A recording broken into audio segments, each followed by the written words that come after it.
Good evening सभी को।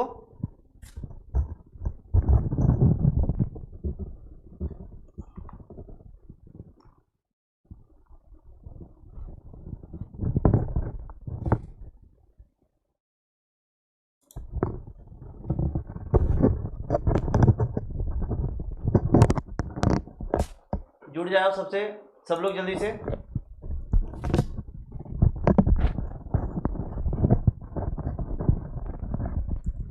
प्रज्ञा good evening, Sushanki, Amrita, Rajbhar, Sonali Chaudhary good evening सबको। और कौन कौन है थोड़ा अटेंडेंस दे दे।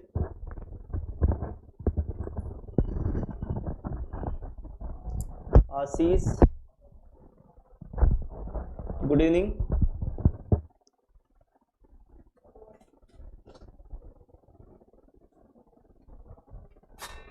शिवांश,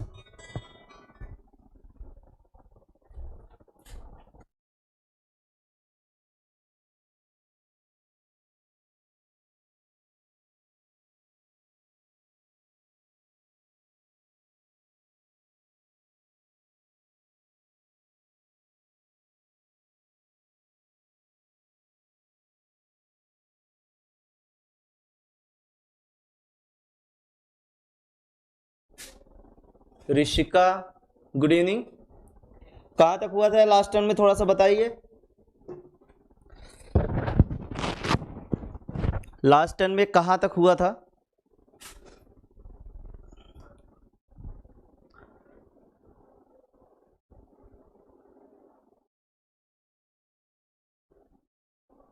अजय कुमार,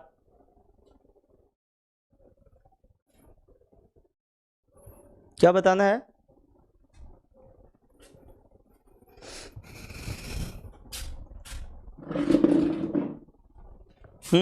टेक्स्ट करो CFT।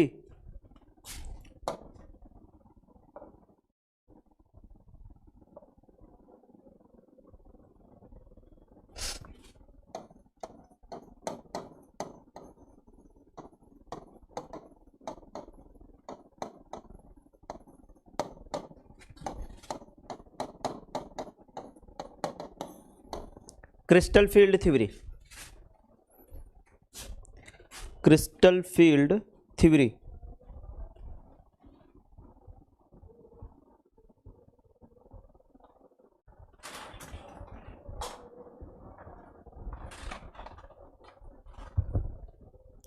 चलिए देखिए, वैलेंस बॉन्ड थ्योरी जब बताई गई BBT, तो उसके कुछ ड्रॉबैक्स थे। उन्हीं ड्रॉबैक्स को दूर करने के लिए दो साइंटिस्ट हैं, Bethe and van Vleck. Bethe and van Vleck, इन्होंने बताया कि किस तरीके से हम valence bond theory that is VBT के ड्रॉबैक को दूर कर सकते हैं।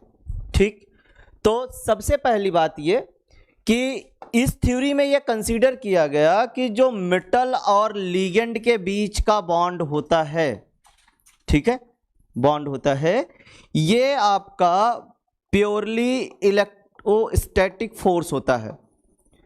Purely electrostatic force of attraction होता है, फोर्स ऑफ अट्रैक्शन। यहां पे कोई किसी भी तरीके का कोऑर्डिनेट बॉन्ड की बात नहीं की गई है। यहां पर यह कहा जा रहा है कि मेटल और लिगेंड के बीच में जो बॉन्डिंग होती है, this one is purely related to the electrostatic force of attraction. ठीक, कि ये जो मेटल और लिगेंड के बीच का बॉन्ड है, ये purely electrostatic force of attraction होता है, जिसके कारण जो मेटल होता है और लिगेंड होते हैं, ये दोनों एक दूसरे से क्या होते हैं, बाइंड होते हैं। ठीक, इतनी बात आई क्लियर समझ में? तो ये तो इनकी थ्योरी का मेन मोटो था। ठीक, अब इनकी थ्योरी में क्या क्या चीजें बताई गई हैं, वो चीजें आपको बताया जा रहा है कि किस तरीके से कैसे होता है। ठीक, देखिए इस थ्योरी का सबसे पहला पॉइंट कि जो हमारा कोई भी कोऑर्डिनेशन कॉम्प्लेक्स बनता है, कोऑर्डिनेशन कॉम्प्लेक्स बनता है, वो by the combination of central metal ion और लीगेंड जो है वो बनता है। ठीक, by the combination of central metal ion और लीगेंड के कॉम्बिनेशन से कोई भी कोऑर्डिनेशन कॉम्प्लेक्स या कोऑर्डिनेशन कॉम्प्लेक्स आयन बनता है। ठीक है, तो according to crystal field theory या तो बेथे एंड वान ब्लेक, उन्होंने ये दोनों चीजें जो हैं, ठीक, ये दोनों चीजें कहने का मतलब सेंट्रल मेटल आयन और आपका क्या लीगेंड, इसको इन्होंने क्या माना, इलेक्ट्रिकल डाइपोल माना। ठीक है, क्या माना, इलेक्ट्रिकल डाइपोल माना कि ये दोनों जो है डाइपोल की तरह बिहेव करते हैं। जैसे सेंट्रल मेटल आयन है, तो सेंट्रल मेटल आयन जो है इन जनरल क्या होता है कि इलेक्ट्रोपॉजिटिव मेटल्स होते हैं, दैट इज डी ब्लॉक के होते हैं, तो वो उसको हम पॉजिटिव पोल, और जो लीगेंड होते हैं उसको क्या मानते हैं, निगेटिव पोल मानते हैं। हालांकि इसके बारे में बहुत उन्होंने एक्सप्लेन करके नहीं बताया कि किसको पॉजिटिव किसको निगेटिव, बट आप इन जनरल ऐसा सोच करके बोल सकते हैं या तो टेक्निकली कह सकते हैं कि जो इलेक्ट्रोपॉजिटिव है और आपका इलेक्ट्रोनिगेटिव, कहने का मतलब इलेक्ट्रॉन की अधिकता जिसके पास में है, तो वो इस तरीके से ये इलेक्ट्रिकली डाइपोल होते हैं। ये डाइपोल जो है, ठीक है, इलेक्ट्रिकली डाइपोल कहिए या तो पॉइंट डाइपोल कहिए। ठीक है, पॉइंट डाइपोल। अब चूंकि अगर डाइपोल होगा, ठीक है, डाइपोल कहने का मतलब क्या कि दो पोल्स का बनना, ठीक है, मतलब आपका पॉजिटिव और निगेटिव, तो इसको आप क्या बोल सकते हैं, पॉइंट चार्ज भी बोल सकते हैं। ठीक, क्या बोल सकते हैं, पॉइंट चार्ज बोलिए या पॉइंट डाइपोल बोलिए या इलेक्ट्रिकली डाइपोल बोलिए, ये चीज होता है अकॉर्डिंग टू ना पहला पॉइंट कि क्रिस्टल फील्ड थ्योरी कि bye the combination of central metal ion या सेंट्रल मेटल एटम और लीगेंड से क्या बनता है, आपका बनेगा क्या, कॉम्प्लेक्स, और इस कॉम्प्लेक्स में सेंट्रल मेटल आयन और लीगेंड जो होते हैं वो पॉइंट चार्ज की तरह या तो पॉइंट डाइपोल की तरह बिहेव करते हैं। ठीक है, तो ये था इनका क्या, पहला पॉइंट। ठीक, ठीक है, अब देखिए जो दूसरा पॉइंट है जो कि सबसे ज्यादा इंपॉर्टेंट है, वो चीजें आपको बताई जा रही हैं। एक एग्जांपल लेते हुए आपको देखिएगा कि किस तरीके से कैसे होता है। जैसे हमने ये ले लिया कि ये आपके पास में क्या है, FeH2O6। अच्छा, H2O इसलिए लिया जाता है ना कि ये यूनिवर्सल टाइप के होते हैं, इसीलिए मैं कंसीडर करता हूं कि इनको पहले एग्जाम्पल में लिया जाए। ठीक है, तो इसमें जब हम आयरन के 2+ स्टेट में जाएंगे तो यहां पे हमें क्या मिलेगा, 3D6 मिलेगा, 4S0 रहेगा, 4P0 रहेगा, जरूरत पड़ने पे आप क्या लिख सकते हैं, 4D भी 0 लिख सकते हैं। हालांकि इन सबसे हमें कोई मतलब नहीं है, ठीक, 4D 0। तो आप ये देख रहे हैं कि इसमें जो इलेक्ट्रॉन की फिलिंग होगी अकॉर्डिंग टू हुन्स रूल ये कुछ इस तरीके से किया जाएगा। ठीक, ये तो हुआ किसके, सेंट्रल मेटल आयन की बात कि ये Fe2+ में ऐसा होता है। फिर उसके बाद में अगले में अगर आए हम तो ये क्या हमें मिल रहा है, H2O।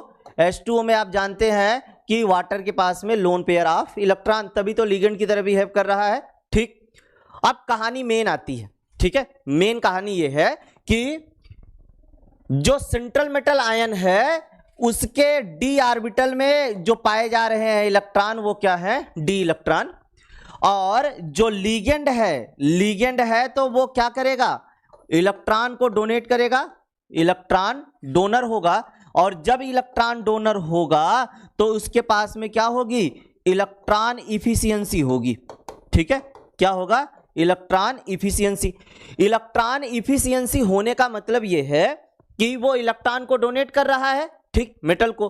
तो होता क्या है कि इनका इलेक्ट्रॉन कहने का मतलब निगेटिवली चार्ज, ये डी इलेक्ट्रॉन कहने का मतलब निगेटिवली चार्ज। तो ये जो डी इलेक्ट्रॉन है CMI का, that is central metal ion का, और लीगेंड का जो इलेक्ट्रॉन है इसके बीच में इंटर इलेक्ट्रॉनिक रिपल्सन होता है। ठीक है, there are inter electronic repulsion between d electrons of central metal ion and electrons of ligand, कि लीगेंड का जो इलेक्ट्रॉन है और सेंट्रल मेटल आयन का जो डी इलेक्ट्रॉन है इसके बीच में रिपल्सन होता है। अब ये रिपल्सन होने से एक रिजल्ट आता है। ठीक है, उसी रिजल्ट के नाम पे हम इस थ्योरी का नाम क्रिस्टल फील्ड स्प्लिटिंग थ्योरी बोलते हैं। ठीक है, तो होता क्या है, रिजल्ट क्या होगा कि जब ये डी इलेक्ट्रॉन और लिगेंड के इलेक्ट्रॉन के बीच में रिपल्सन होगा तो जो डी ऑर्बिटल है वो ब्रेक कर जाएगा। ठीक है, या तो स्प्लिट कर जाएगा। तो ये जो डी ऑर्बिटल की स्प्लिटिंग है, वो डी ऑर्बिटल की स्प्लिटिंग किस तरीके से होगी या किस पैटर्न में होगी, ये डिपेंड करेगा कि ऑर्बिटल्स की एनर्जी, डी ऑर्बिटल्स की एनर्जी स्पेस में किस तरीके से होती है। तो ये क्या होता है कि जब ये डी ऑर्बिटल स्प्लिट करेगा या तो ब्रेक करेगा, तो इन दैट केस जो हमारा डी ऑर्बिटल है वो 2 सेट्स ऑफ डी ऑर्बिटल में ब्रेक हो जाता है। ठीक है, ये ब्रेक होने के बाद में डी ऑर्बिटल के 2 सेट बन जाते हैं। अच्छा, 2 सेट इसलिए बनते हैं, याद होगा आपको पार्ट 1 में बताया गया था कि जब हम डी ऑर्बिटल पढ़ते हैं तो डी ऑर्बिटल का ओरिएंटेशन या तो टाइप में जब हम जाते हैं तो डी ऑर्बिटल 2 टाइप का होता है।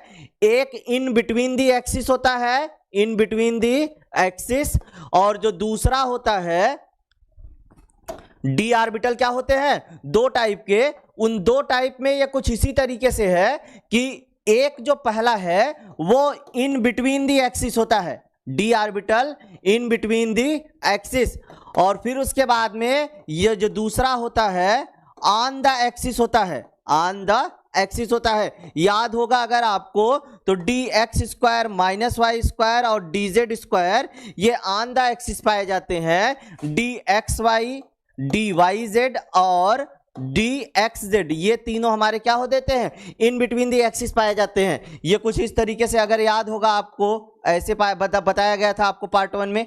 ठीक है, ये x हो गया, ये क्या हो गया y। ऐसे ही D x Y, D Y Z, D x Z ये 2 एक्सिस के बीच में पाए जाते हैं। एक और जो 2 बचे हुए हैं वो हमारे कहां पे पाए जाते हैं, अलोंग दी एक्सिस पाए जाते हैं। डी जेड स्क्वायर में एक जो पूरा लोब क्या, एक पूरा का पूरा डंबल होता है, वो श्रिंक कर जाता है। जेड वाली एक्सिस पे इलेक्ट्रॉन डेंसिटी ज्यादा होने के कारण जो है, जो दूसरा वाला हमारा डंबल होता है वो श्रिंक करके बहुत छोटा सा हो जाता है। इसीलिए जब डीजेड स्क्वायर का स्ट्रक्चर बनाते हैं तो ये ऐसे करते हैं, यहां पे इस तरीके से कर देते हैं। ठीक है, तो 2 टाइप के जो हमारे हुए, तो ये 2 टाइप में होने का मतलब ये है कि जब मेटल के डी इलेक्ट्रॉन और लिगेंड के इलेक्ट्रॉन के बीच में रिपल्सन होता है तो in that case d orbital break कर जाएगा या स्प्लिट कर जाएगा या टूट जाएगा। ये जब टूटेगा तो यहां पे हमारा 2 सेट्स ऑफ डी ऑर्बिटल में ब्रेक करेगा। ठीक है, 2 सेट्स ऑफ डी ऑर्बिटल में ब्रेक करेगा कि 2 सेट होंगे। एक ऐसा सेट होगा जिसमें हमारे सारे के सारे ऐसे ऑर्बिटल होंगे जो कि इन बिटवीन दी एक्सिस होंगे, मतलब d x Y, D Y Z, D x Z ये तीनों एक सेट में पाए जाएंगे, क्योंकि ये तीनों जो ऑर्बिटल हैं इनका स्पेस में ओरिएंटेशन सेम टाइप का है, that is in between the axis है। फिर उसके बाद में जब हम आते हैं दूसरे सेट में, तो दूसरे सेट में वो ऑर्बिटल्स आएंगे जो कि अलोंग दी एक्सिस या ऑन दी एक्सिस पाए जाते हैं। अलोंग दी एक्सिस वो ऑर्बिटल्स हैं आपके जो कि d x square minus y square और क्या है आपके डी जेड स्क्वायर है। तो ये 2 सेट्स ऑफ डी ऑर्बिटल में ब्रेक होता है। तो डी ऑर्बिटल की जो स्प्लिटिंग है वो कुछ इस तरीके से होगी, जैसे यहां पे हमने ये ऐसे बोल दिया। ठीक, अब ये टूटेगा, टूटने के बाद में ये हमें यहां पे 2 सेट्स ऑफ डी ऑर्बिटल मिलेंगे। ये जो 2 सेट्स ऑफ डी ऑर्बिटल है, ठीक है, 2 सेट्स ऑफ डी ऑर्बिटल्स जो हैं, इसमें जो है एक हमारा इमेजिनरी सेंटर होता है जो कि बिना स्प्लिटिंग वाले डी ऑर्बिटल को बताता है। इस इमेजिनरी सेंटर को हम बारी सेंटर का नाम देते हैं। ठीक है, इसका स्पेल वर्ड BARY और BARI दोनों लिखा जाता है। ये एक इमेजिनरी सेंटर होता है। ठीक, और फिर उसके बाद में ये जो बारी सेंटर के बिलो दी आपके ऑर्बिटल्स पाए जाते हैं वो 3 हैं। ठीक है, तो इसको हम ऑक्टाहेड्रल फील्ड में T2G बोलते हैं और इसको क्या बोलते हैं, EG बोलते हैं। ठीक है, क्या बोलते हैं, T2G और EG। ये जो G होता है वो G सिमेट्री को बताता है। ठीक है, दिए गए ऑर्बिटल्स की सिमेट्री क्या होगी, और G का मतलब क्या होता है, जीरेड होता है। ठीक है। ये जो जी का मतलब जो जीरेड है, ये जीरेड हमारा क्या बताता है, सिमेट्री। और सिमेट्री में भी एक जो सिमेट्री एलिमेंट होता है उसको हम इन्वर्जन ऑफ सिमेट्री बोलते हैं। इन्वर्जन सेंटर आप बोल सकते हैं, या तो इन्वर्जन सिमेट्री, इन्वर्जन सेंटर, ये सिमेट्री कहने का मतलब ये। और जी का जो फुल फॉर्म होता है वो क्या होता है, जीरेड होता है। ठीक है, क्या होता है, जीरेड होता है। T2G और EG ये कुछ इस तरीके से नाम होते हैं। अब ये जो T2G है इसमें ज्यादा ऑर्बिटल पाए जाते हैं। ठीक है, ज्यादा ऑर्बिटल कहने का मतलब कि जो ऑर्बिटल्स हमारे इन बिटवीन दी एक्सिस होते हैं वो हमारे T2G में, और जो अलोंग दी एक्सिस होते हैं वो कहां हमारे जाते हैं, EG में जाते हैं। और एक चीज कि जितने टाइप की सिमेट्री हो, जितने टाइप की ज्योमेट्री होती है, कहने का मतलब जितने भी टाइप के आप देखते हैं, चाहे वो ट्राइगोनल बाइपिरामिडल, चाहे ऑक्टाहेड्रल, चाहे आपका स्क्वायर प्लेनर या टेट्राहेड्रल या ऑक्टाहेड्रल, तो सभी में जो स्प्लिटिंग ऑफ डी ऑर्बिटल है वो डिफरेंट टाइप का होता है। तो आप कभी ऐसा नहीं देखेंगे कि हाँ कि जैसे टेट्राहेड्रल में पाया जा रहा है वैसे ऑक्टाहेड्रल में पाया जा रहा है। तो हमेशा वो डिपेंड करेगा कि जो स्प्लिटिंग ऑफ डी ऑर्बिटल है उस दिए गए कॉम्प्लेक्स के स्ट्रक्चर पे या तो ज्योमेट्री पे डिपेंड करेगा कि वो ऑक्टाहेड्रल है या टेट्राहेड्रल है। आपको जो बताया गया है वो एग्जांपल लिया गया है FeH2O6 2+ का, तो ये ऑक्टाहेड्रल है, तो ऑक्टाहेड्रल में स्प्लिटिंग ये कुछ इस तरीके से पाई जाती। ये चीजें आपको एक हेडिंग करके अलग से दिखाया जाएगा, ठीक है, और बताया जाएगा। ये तो आपको इसलिए बता दिया गया ताकि आप स्प्लिटिंग किस तरीके से हो रही है आप समझे। स्प्लिटिंग क्यों हुई, क्योंकि लिगेंड का इलेक्ट्रॉन है और मेटल के डी इलेक्ट्रॉन है, वो आपस में इंटर इलेक्ट्रॉनिक रिपल्सन किए और रिपल्सन के कारण क्या हुआ, डी ऑर्बिटल ब्रेक हो गया। ब्रेक होने के बाद में 2 सेट्स ऑफ डी ऑर्बिटल मिले, एक T2G और एक क्या हमारा EG। ठीक है, जी जो होता है वो सिमेट्री को बताता है, सिमेट्री में भी क्या इन्वर्जन सेंटर जो होता है उसको बताता है, और जी का सेंस जो होता है वो क्या होता है, जीरेड होता है। ठीक है, बात आई समझ में इतना।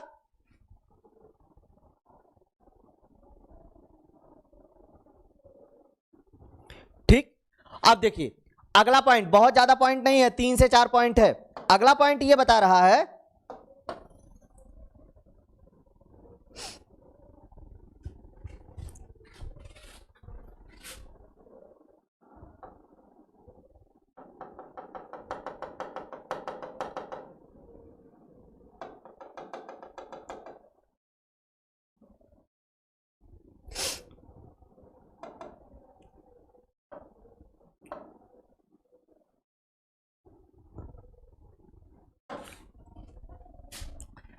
नेक्स्ट पॉइंट ये बता रहा है कि जैसे अभी हमने वैलेंस बॉन्ड थ्योरी में जब पढ़ा हुआ था तो उसमें देखा था कि मेटल का क्या होता था, मेटल का डी इलेक्ट्रॉन या तो कह सकते हैं डी ऑर्बिटल, और फिर उसके बाद में क्या, लिगेंड का ऑर्बिटल, लिगेंड ऑर्बिटल, ये दोनों आपस में क्या किए, इंटरमिक्सिंग किए।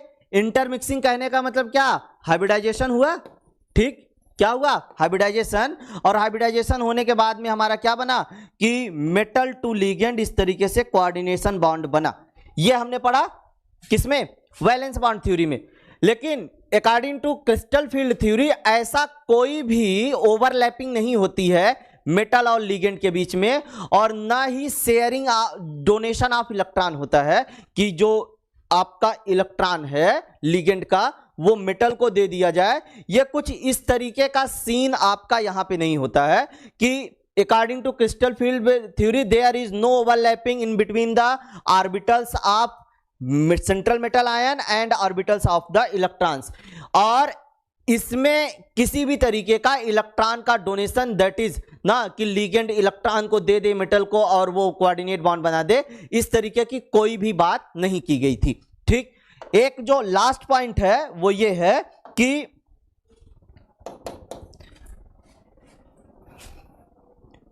जो मेटल है और लिगेंड है इनके बीच का जो बॉन्ड होता है, ठीक है, मेटल और लिगेंड के बीच का जो बॉन्ड है, मेटल और लिगेंड का बीच का बॉन्ड कहने का मतलब ये है कि ये पॉजिटिवली और निगेटिवली चार्ज स्पीसीज होते हैं। ठीक है, पहले मैंने बताया इलेक्ट्रिकल डाइपोल होते हैं, और ये जो है कोलम्बिक फोर्स से बंधे होते हैं। क्या होते हैं? कोलम्बिक फोर्स ऑफ अट्रैक्शन से, फोर्स ऑफ अट्रैक्शन से क्या होते हैं? बाइंड होते हैं, फोर्स ऑफ अट्रैक्शन से बाइंड होते हैं। ये कोई बहुत दूसरा पॉइंट नहीं है, हालांकि इसको पहले में ही बता दिया गया था। ठीक है, मेन इसके 3 ही पॉइंट हैं। ठीक, क्रिस्टल फील्ड थ्योरी के, क्रिस्टल फील्ड थ्योरी में पहला कि मेटल और सेंट्रल मेटल आयन और किसके कॉम्बिनेशन से? लिगेंड के कॉम्बिनेशन से बनेगा। ठीक, आपका कॉम्प्लेक्स, और ये जो है ये आपके क्या होते हैं? पॉइंट चार्ज की तरह बिहेव करते हैं, या तो कह सकते हैं कि इलेक्ट्रिकल डाइपोल होते हैं। दूसरा पॉइंट कि मेटल के डी इलेक्ट्रॉन और किसके बीच में? लिगेंड के इलेक्ट्रॉन के बीच में क्या होगा? इंटर इलेक्ट्रॉनिक रिपल्सन पाया जाएगा, क्योंकि दोनों के दोनों इलेक्ट्रॉन है निगेटिवली चार्ज हैं, तो इंटर इलेक्ट्रॉनिक रिपल्सन के कारण जो है डी ऑर्बिटल स्प्लिट कर जाएगा। जब डी ऑर्बिटल स्प्लिट करेगा, 2 सेट्स ऑफ डी ऑर्बिटल्स में स्प्लिट करता है। ये जो 2 सेट्स होते हैं ऑक्टाहेड्रल के लिए, इसे T2G और EG बोलते हैं, और जब हम टेट्राहेड्रल में जाएंगे तो इसे E और T2 बोलते हैं। ठीक है, और अगला जो है कि क्रिस्टल फील्ड थ्योरी के अकॉर्डिंग मेटल और लिगेंड के ऑर्बिटल के बीच में किसी भी तरीके की ओवरलैपिंग नहीं होती है, और ना ही किसी भी तरीके का इलेक्ट्रॉन का डोनेशन होता है। एक लास्ट और छोटा सा है, वो ये है कि मेटल और लिगेंड के बीच का जो फोर्स ऑफ अट्रैक्शन होता है, ये कोलम्बिक फोर्स ऑफ अट्रैक्शन होता है, जो कि मेटल और लिगेंड को आपस में बाइंड किया रहता है। अब आप इसको ना पॉइंट वाइज लिखना चालू करेंगे। पॉइंट वाइज लिखने से पहले जो है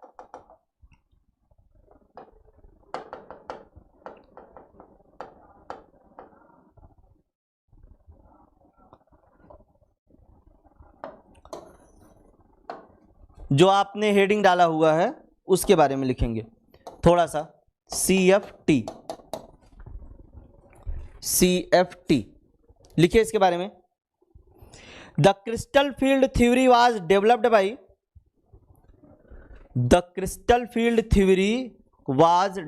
bye Bethe and van Vleck. The crystal field theory was developed by Bethe and Van Vleck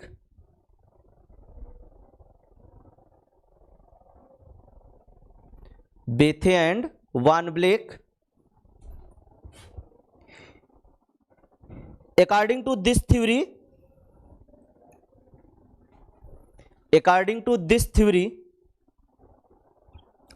the bonding between central metal ion According to this theory, the bonding between central metal ion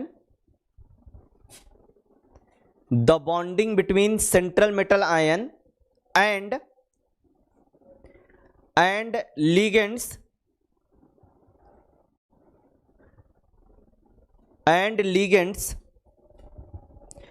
arises from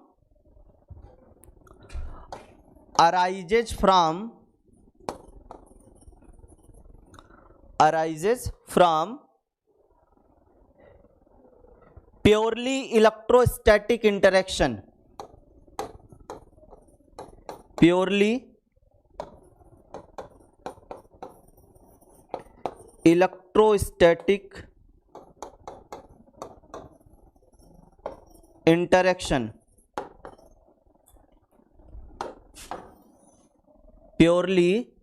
electrostatic interaction.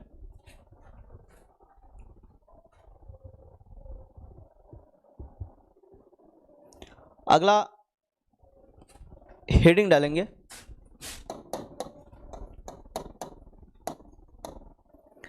Important postulate of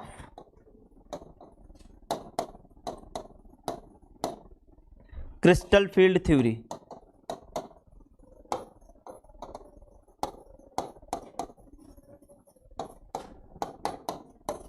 इसमें जो है first point करके लिखेंगे important postulate of crystal field theory.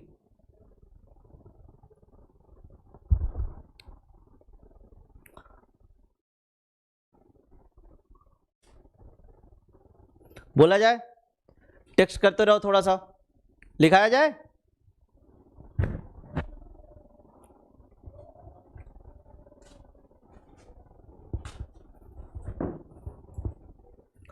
बोलिए।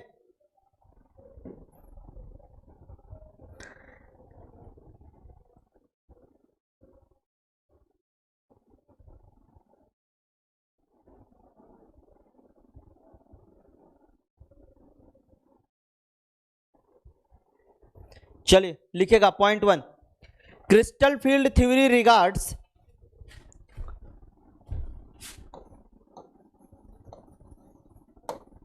crystal field theory regards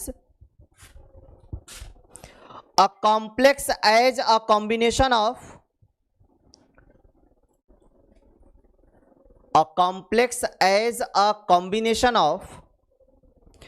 central metal ion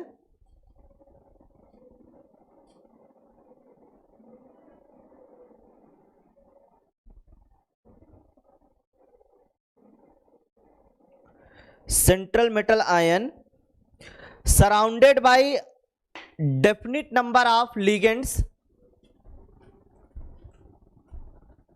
central metal ion surrounded by definite number of ligands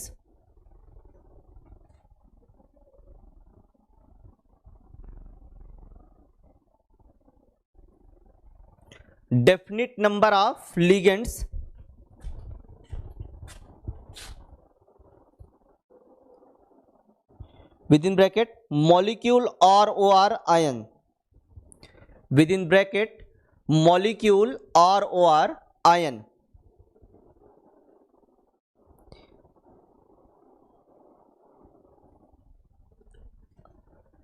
Crystal field theory considers that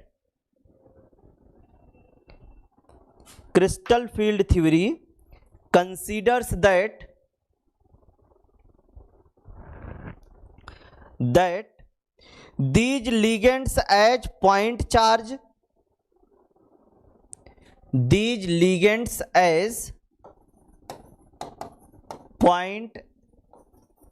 charges ऐसा लिखिएगा, or point dipoles,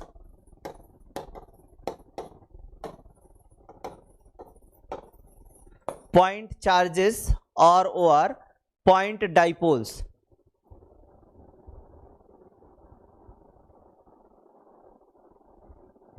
Point dipoles.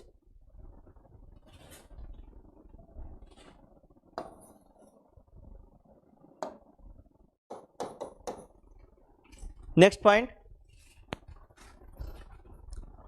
अगला वाला point लिखिए, crystal field theory does not consider covalent bond. Crystal field theory does not consider covalent bond in complexes. Crystal field theory does not considers covalent bond in complexes,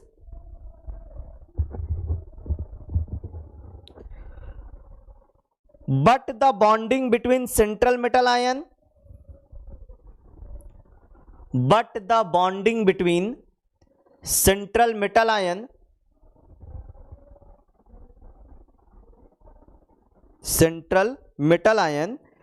and ligands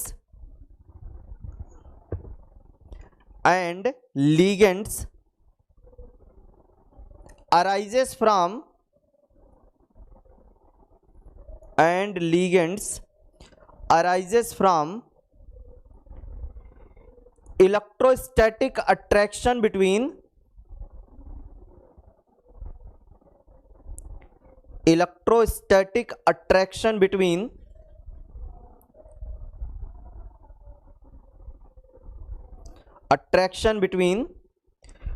the nucleus of the central metal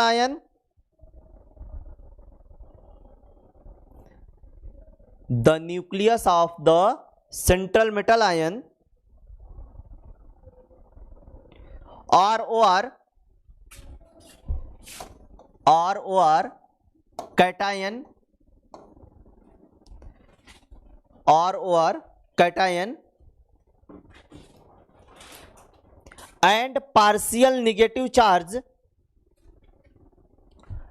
and partial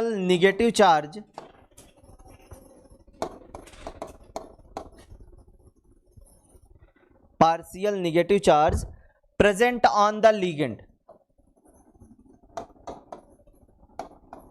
present on the ligand.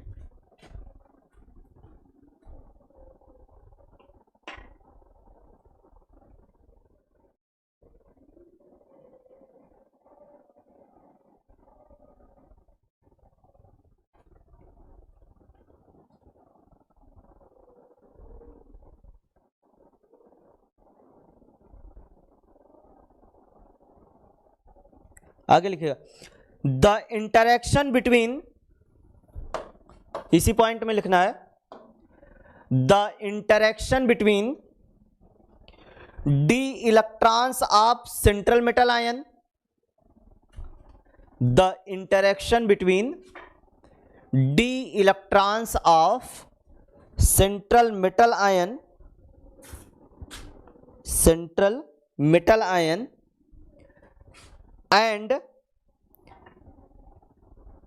and electrons of ligand and electrons of ligand is repulsive in nature, is repulsive in nature, repulsive in nature.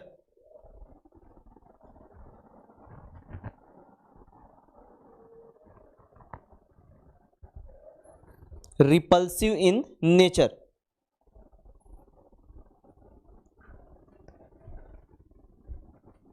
Paragraph change करके लिखेंगे due to this repulsion force, paragraph change करके due to this repulsion force, due to this repulsion force the d orbitals become split, the d orbitals become split, split means break होना या तो टूटना, become split into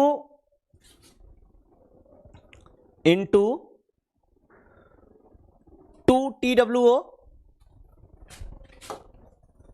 2 sets of d orbital, 2 sets of d orbitals. ये आगे जब आप पढ़ेंगे तो आपको पता चलेगा कि ये ट्राइगोनल बाई पिरामिडल या तो स्क्वायर प्लेनर, ये सब ज्योमेट्री जो होती है पीजी की क्लासेज में जाकर के पढ़ते हैं, तो इसमें जो है 2 से ज़्यादा भी सेट बनते हैं, 3 बन जाते हैं, किसी किसी में 4 बन जाते हैं. तो ये आपको इस सिलेबस के अकॉर्डिंग बताया गया, जो आपको टेट्राहेड्रल और ऑक्टाहेड्रल यहाँ पे पढ़ने के लिए है, तो वहाँ पे केवल और केवल 2 सेट ऑफ डी ऑर्बिटल होते हैं. ठीक है, अगला पॉइंट है, नोट करो. Next point, the CFT does not provide, the CFT does not provide, does not provide, provide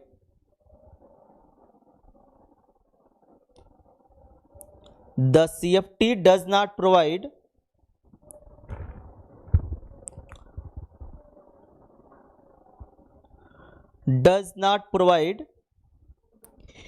empty orbitals, does not provide empty, या तो वैकेंट भी लिख सकते हैं, empty orbitals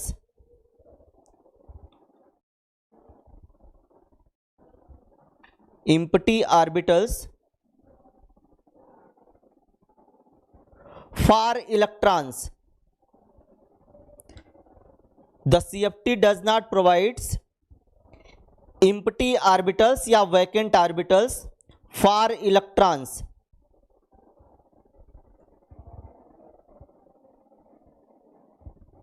Thus the central metal ion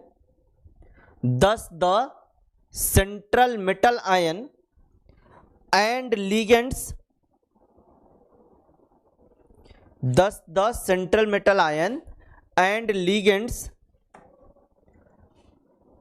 do not mix their orbitals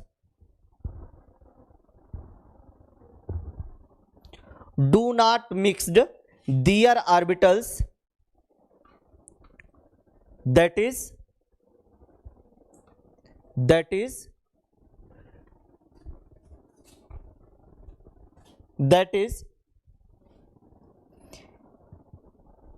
there are no any type of overlapping. That is, there are no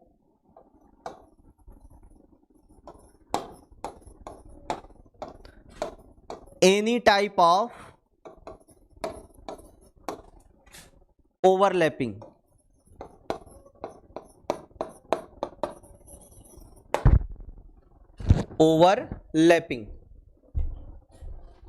एक last point है,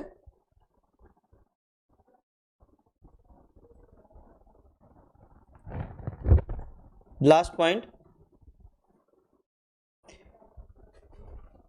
point है, इसको भी नोट करिए।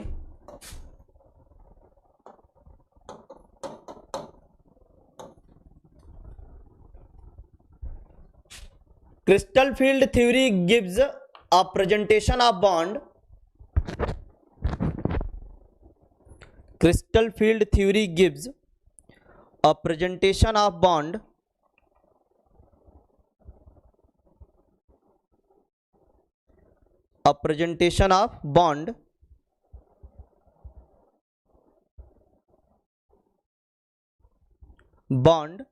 that is purely electrostatic,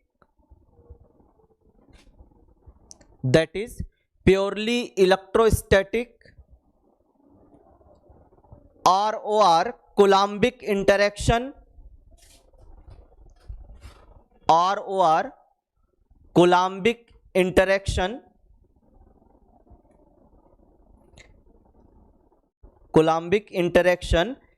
between positively and negatively charged species.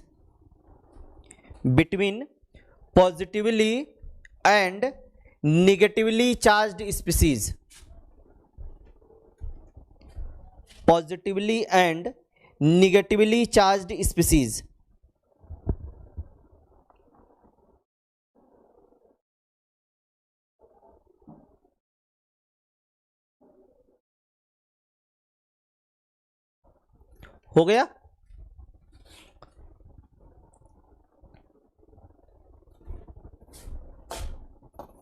Heading डालेंगे अगला,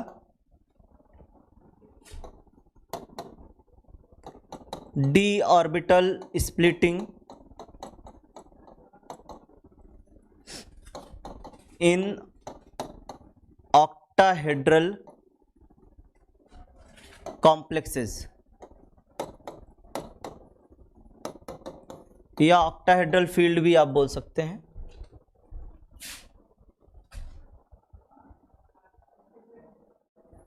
octahedral complexes.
इसको बनाइएगा।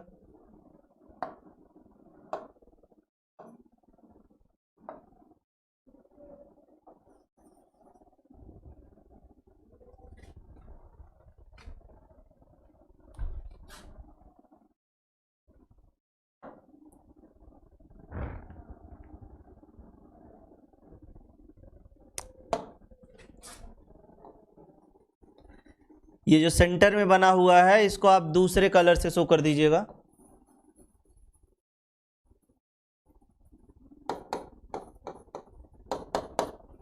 इसीलिए इसमें जो डिफरेंट कलर से बनाया गया है।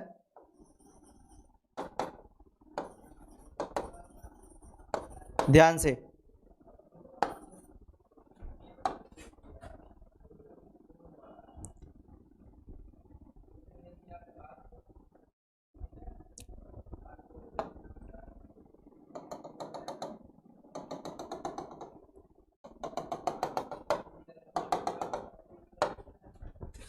बनाओ इसको जल्दी से।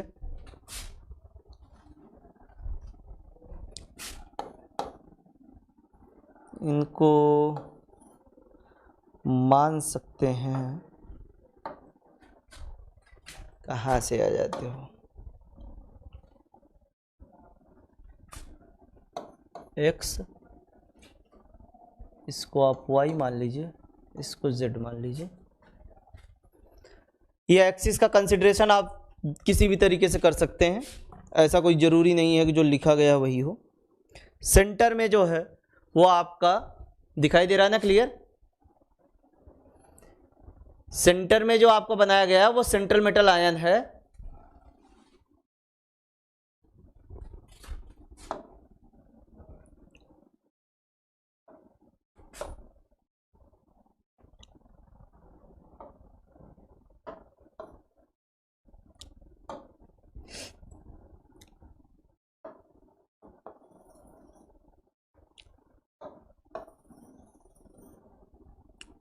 बन जाए तो बताएं।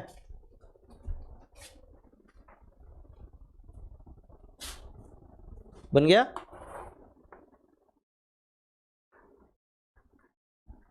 बन जाए तो टेक्स्ट करो। आशीष यादव बन गया, ठीक।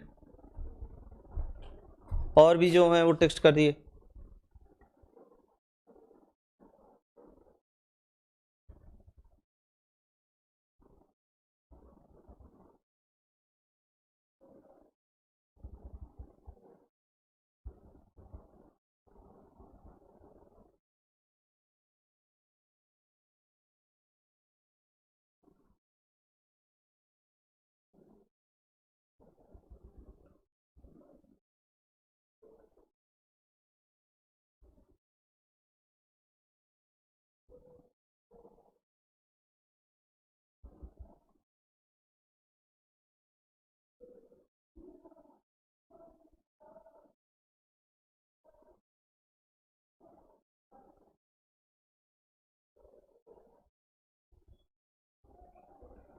बन गया सभी का?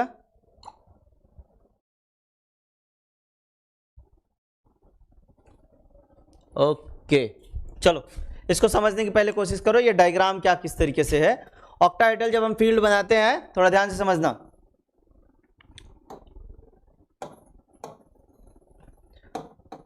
ऑक्टाहेड्रल फील्ड ऐसे ही बनाते हैं।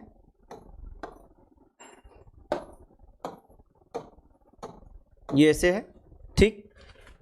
तो स्पेस में किस तरीके से इसका ओरिएंटेशन होता है उसी को इस डायग्राम के थ्रू बताया जा रहा है कि ये आपका सेंटर में जो है वो आपका क्या हो गया, CMI हो गया। और ये 6 लिगेंड्स आपके दिखाई दे रहे हैं, ये एक्सिस पे हैं आपके, ठीक। और इसके पहले मैंने बताया कि 2 टाइप्स ऑफ डी ऑर्बिटल्स पाए जाते हैं। एक ऐसे डी ऑर्बिटल होते हैं जो कि D orbital in between the axis होते हैं, वो हमारे DXY, DYZ और DXZ होते हैं। और कुछ ऐसे ऑर्बिटल्स भी होते हैं जो कि अलोंग दी एक्सिस या तो ऑन दी एक्सिस होते हैं, वो हमारे कौन कौन से होते हैं, DX² minus Y², DX² minus Y², और क्या आपका DZ², ठीक है। ये होते हैं। ये तो हुआ ओरिएंटेशन ऑफ डी ऑर्बिटल की बात। तो बात अब करते हैं कि किस तरीके से ऑक्टाहेड्रल फील्ड में इनकी स्प्लिटिंग होती, ठीक है।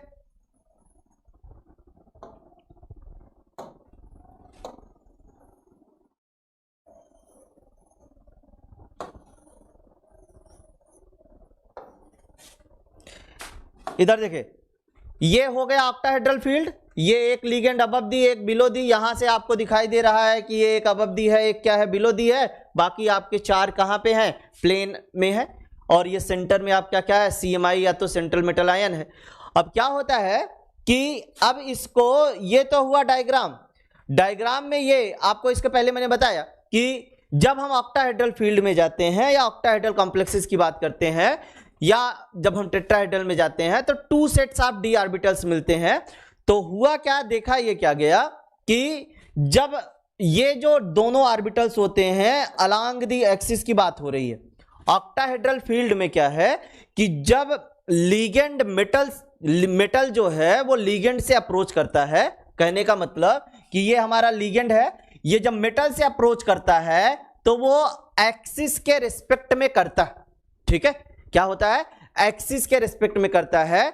तो जो एक्सियल वाले ऑर्बिटल्स हैं, देखिए जब एक्सिस के साइड से अप्रोच करेगा तो ऐसे ऑर्बिटल जो कि अलोंग द एक्सिस पाए जा रहे हैं उनमें रिपल्सन ज्यादा होगा, और रिपल्सन जब ज्यादा हो जाएगा तो उनकी एनर्जी क्या हो जाएगी, टूटने के बाद में ज्यादा हो जाएगी, ठीक है। बात आई समझ में। ऑक्टाहेड्रल फील्ड में जो लिगेंड अप्रोच करता है या बॉन्डिंग के लिए अप्रोच जब करेगा सेंट्रल मेटल आयन से, वो कहां से करता है, ये एक्सिस के रेस्पेक्ट में करता है या तो अलोंग द एक्सिस करता है। अलोंग द एक्सिस होने के कारण जो है, जब मेटल और लिगेंड के बीच में रिपल्सन होगा तो ऐसे ऑर्बिटल्स जो कि कहां पे पाए जा रहे हैं, अलोंग द एक्सिस पाए जा रहे हैं, वहां पर रिपल्सन मैक्सिमम होगा। रिपल्सन मैक्सिमम होने के कारण एनर्जी क्या हो जाएगी, ज्यादा हो जाएगी। और ऐसे ऑर्बिटल्स जो कि इन बिटवीन द एक्सिस पाए जा रहे हैं, इनमें रिपल्सन कम होगा, और रिपल्सन कम होने के कारण एनर्जी क्या हो जाएगी, कम हो जाएगी। तो उसको हम ऑर्बिटल के तौर पे या कुछ इस तरीके से रिप्रेजेंट कर रहे हैं, इसको आप समझिएगा, ठीक है। ये कुछ ऐसे है, जैसे ये हमने एक डीजेनरेट ऑर्बिटल बना दिया, ये ऐसे, ठीक। ये ऑर्बिटल का प्रेजेंटेशन है। यहां पे ये जो डीजेनरेट ऑर्बिटल है, इसको हम देख रहे हैं कि इस ऑर्बिटल का नाम आप दे सकते हैं सामान्य तौर पे कि ये आइसोलेटेड स्टेट में है, आइसोलेटेड स्टेट में है। कहने का मतलब ये तब है जब लिगेंड मेटल से अप्रोच नहीं किया है। जब ये अप्रोच करेगा तो थोड़ी सी एनर्जी इस डी ऑर्बिटल की क्या होती है, बढ़ जाती है, ये बढ़ गई, ठीक है। ये जो डी ऑर्बिटल्स है, इस डी ऑर्बिटल को हम क्या बोलेंगे, हाइपोथेटिकल स्टेट। यह हाइपोथेटिकली बताया जा रहा है कि जब मेटल लिगेंड से अप्रोच करता है तो उसकी एनर्जी थोड़ा सा बढ़ जाती है। हालांकि आप चाहें तो इस हाइपोथेटिकल स्टेट को नहीं बना करके डायरेक्ट भी बना सकते हैं, तो इसको हम बोल सकते हैं क्या, हाइपोथेटिकल स्टेट, हाइपोथेटिकल स्टेट। अब ये क्या होता है कि ब्रेक करता है या तो स्प्लिट करता है। स्प्लिट जब करेगा तो ये 2 सेट्स ऑफ डी ऑर्बिटल्स में स्प्लिट करेगा। पहला जो सेट होता है इसको हम T2G और दूसरे को क्या बोलते हैं, EG बोलते हैं, ठीक है। ये देखिए कुछ इस तरीके से। और इसी के बीच में ना ये एक इमेजिनरी सेंटर होता है, ठीक है, इमेजिनरी सेंटर होता है। इसको हम क्या बोलते हैं, बारी सेंटर का नाम देते हैं। BARY लिखिए आप, चाहे आप BARI लिखिए, दोनों एक ही चीज है, बारी सेंटर, ठीक, बारी सेंटर। ये जो ऑर्बिटल है इसको हम T2G और इसको हम क्या बोलते हैं, EG। ये जो T2G और EG होता है ना, इनके बीच का जो गैप है, ठीक है, ये इसकी बात हो रही है। ये गैप, इस गैप को हम डेल्टा O बोलते हैं। O कहने का मतलब ऑक्टाहेड्रल, और ये बराबर होता है 10 DQ के। ये DQ जो है वो क्रिस्टल फील्ड स्प्लिटिंग जो पैरामीटर होता है उसकी यूनिट होती है, ठीक है। क्रिस्टल फील्ड स्प्लिटिंग पैरामीटर जो होता है उसकी क्या होती है, यूनिट होती है, ठीक।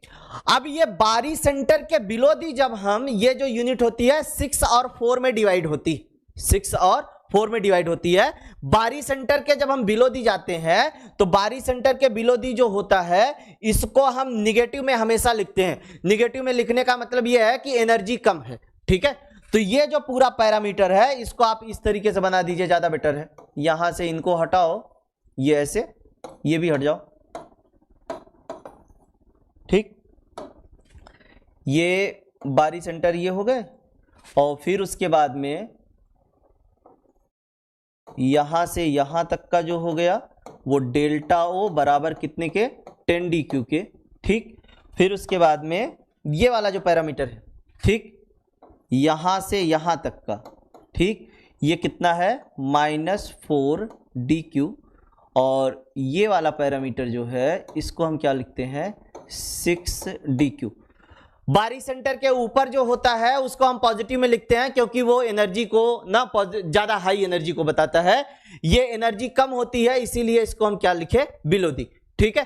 तो ये बारी सेंटर से T2G का जो गैप है ये हमारा कितना होता है, -4 DQ होता है। और जब हम बारी सेंटर से EG के बाद जाएंगे तो ये क्या होता है आपका, 6 DQ होता है, ठीक है। और ये जो डेल्टा ओ आपने लिखा हुआ है इसको ऐसे ही रहने दो, ठीक। डेल्टा ओ ये है क्रिस्टल फील्ड स्प्लिटिंग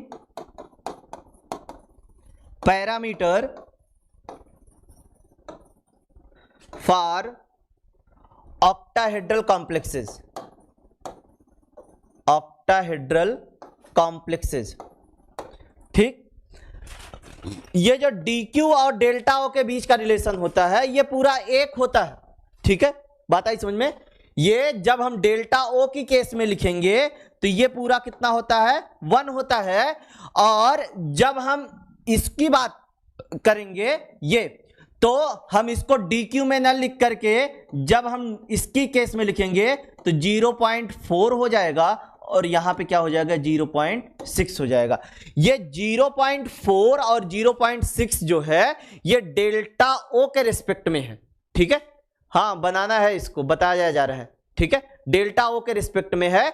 और ये चीजें तब हम लिखते हैं जब ये 0.6 या 0.4 तब लिखा जाता है जब DQ में नहीं दिया रहता है। लेकिन इन जनरल जो है वो DQ यूनिट में ही आपको आगे क्रिस्टल फील्ड स्टेबलाइजेशन एनर्जी वगैरह का कैलकुलेशन करना रहेगा। लेकिन आप जानते रहिए कि ये 6 कहने का मतलब जब डेल्टा ओ के रेस्पेक्ट टर्म में लिखेंगे तो 0.6 हो जाएगा, और अगर -4 DQ को लिखेंगे तो -0.4 हो जाएगा, ठीक है। तो ये पूरा होता है हमारा क्या, कि ऑक्टाहेड्रल में स्प्लिटिंग। आप इसको बनाइए, ठीक, इसको आप यहां से लेकर के यहां तक बनाइए, स्क्रीनशॉट ले लो, इसको बना लेना। और फिर उसके बाद में इसके बारे में लिखाएंगे हम नेक्स्ट वाले टर्न पे, ठीक है। ये isolated state, hypothetical state, T2G orbital, EG orbital, T2G और EG के बीच का गैप 10 DQ जो कि बराबर है डेल्टा ओ के, जो कि बराबर होता है 1 के। और ये एक इमेजिनरी सेंटर जिसे हम क्या बोलते हैं, बारी सेंटर के नाम से। बारी सेंटर से जो T2G का गैप होता है वो -4 DQ होता है या -0.4, और बारी सेंटर से EG का जो गैप होता है वो 6 DQ या तो 0.6।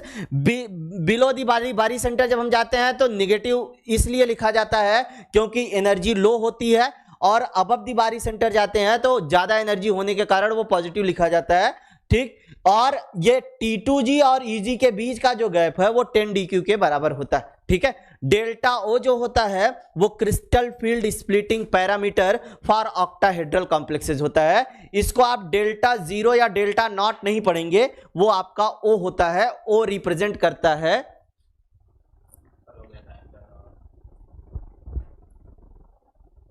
किसकी क्लास है, 1 मिनट, इसको बना लो जल्दी से, इसको बना लो 1 मिनट में, फिर उसके बाद में ओवर हो रही क्लास। नहीं यूट्यूब पे कहाँ है, इसको बना लीजिएगा, फिर उसके बाद नेक्स्ट लेक्चर पे होगा। ठीक, धन्यवाद।